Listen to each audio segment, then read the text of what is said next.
Elle peut être belle, elle peut être pluvieuse, elle peut être grise. Nantes peut être de pas mal de couleurs, rouge et noir aussi. Elle l'est chez demi.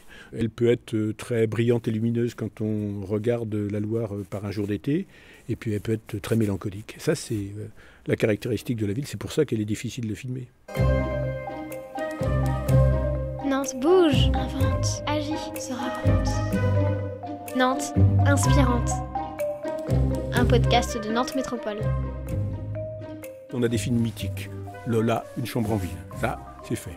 Yves Aumont, journaliste et critique de cinéma, co-auteur des Lumières de la ville, un siècle de cinéma à Nantes.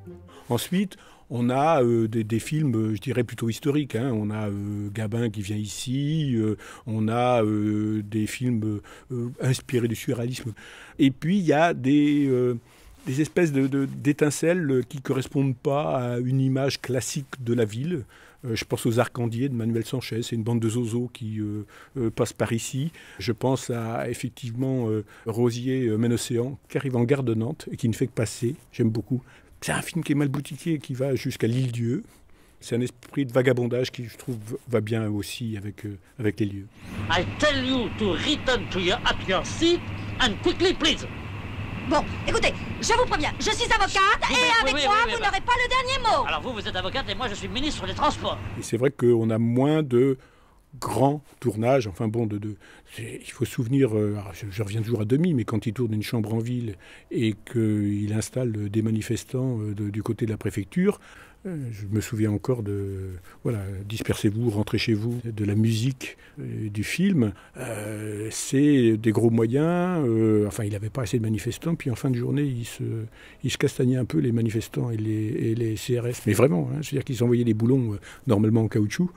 Et bon, il y en a certains qui s'étaient échauffés à force des prises et ils se jetaient des boulons à la figure. Dispersez-vous, rentrez chez vous. Nous voulons passer, nous ne céderons pas. Nous sommes ici pour défendre nos droits. Il y a bien sûr Varda, pour ce film hommage à demi, qui est Chaco de Nantes, tourné du côté de la place Jean Massé, à l'Olympique, qui est tourné cours des 50 otages, qui est tourné cours Saint-Pierre. Voilà, c'est-à-dire qu'elle habite vraiment Nantes, c'est incontournable. Il était une fois un garçon qui habitait dans un garage à Nantes. Et puis il y a des films plus rares qu'on a oubliés là aussi. Charlotte Dubreuil qui est venue tourner à Nantes La Côte d'Amour. Il y a assez peu de scènes qui sont tournées, mais surtout rue Crébillon. Il y a des lieux incontournables à Nantes. Le Passage Pommeraye, bien évidemment. L'Hôtel de France, La Cigale, Lola. C'est moi, c'est Lola. Il y a des films qui courent dans la ville. Mercredi Folle Journée est un des derniers films qui court beaucoup dans la ville. Lindon passe partout. Il passe cours Cambronne, il est sur la butte Sainte-Anne. Il se promène dans des hôtels, dans les restaurants, il se promène partout. Vous avez le visage aussi changeant que le ciel de Nantes. Tu la trouves belle, toi aussi? Je sais pas bien. Elle me fait l'effet d'une femme qui traverse la vie sur des pattes de colombe. Et puis il y a des films dont on sait peu de choses. Parfois, on a même oublié qu'ils ont été tournés à Nantes parce qu'ils ont été tournés en huis clos. La Vénus Noire de Kéchiche, ça a été tourné à l'ancien palais de justice.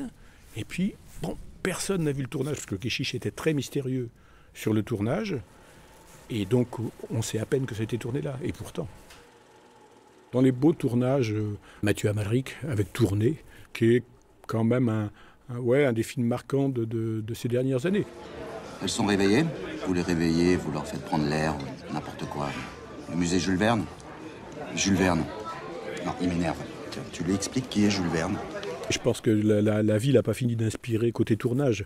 Le bordel urbanistique de l'île de Nantes, notamment, est très intéressant d'un point de vue géométrique. Les bords de la Loire, c'est quand même toujours intéressant. Les anneaux de Buren, ça marche aussi. Bon, l'éléphant, on est quand même dans l'imagerie un peu trop ostentatoire, je dirais. Mais bon, une bonne comédie avec l'éléphant, j'ai rien contre. Nantes inspirante, un podcast de Nantes Métropole.